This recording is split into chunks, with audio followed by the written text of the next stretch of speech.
Today is the 19th of April 2025. This is the day, Saturday, following Good Friday. It's called in Christian tradition the Holy Saturday and also the Quiet Saturday, the day in between Good Friday and Easter. For some time we have been following the tradition of run for Jesus on this day. You run for Jesus with the expectation of the resurrection and the hope of new world to come, celebrating the new life offered by Jesus by his resurrection. The passage appointed for us today is from chapter 15 of Mark's Gospel, 33 to 39. The context is Jesus is on the cross. When it was noon, darkness came over the whole land until 3 in the afternoon. At 3 o'clock, Jesus cried out with a loud voice, Eloi, Eloi, lama sabachthani, which means, my God, why have you forsaken me? When some of the bystanders heard it, they said, Listen, he is calling for Elijah.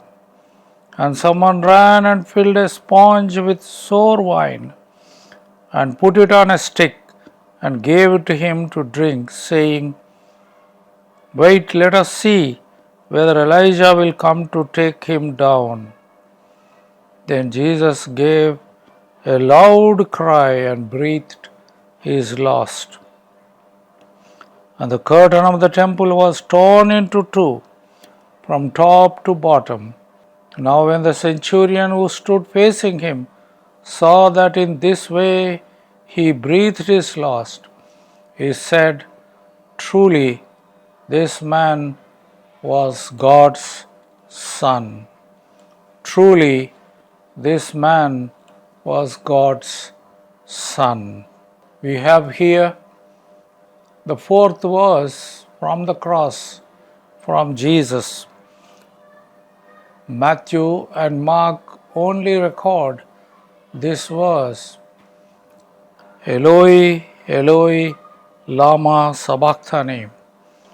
Mark is recording in Aramaic and Matthew records it in Hebrew, Eli, Eli, lama sabachthani, which means, my God, why have you forsaken me?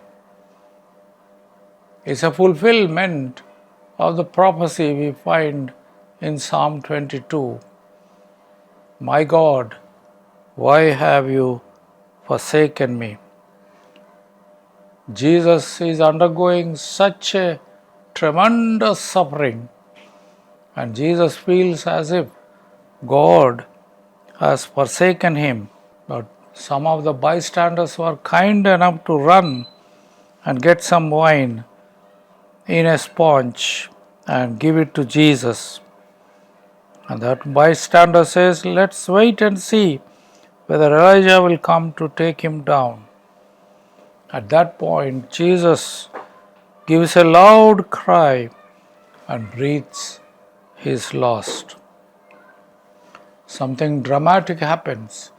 The curtain of the temple is torn into two from top to bottom. A miracle happens. The middle wall of curtain is broken so that all can approach the throne of grace of Jesus.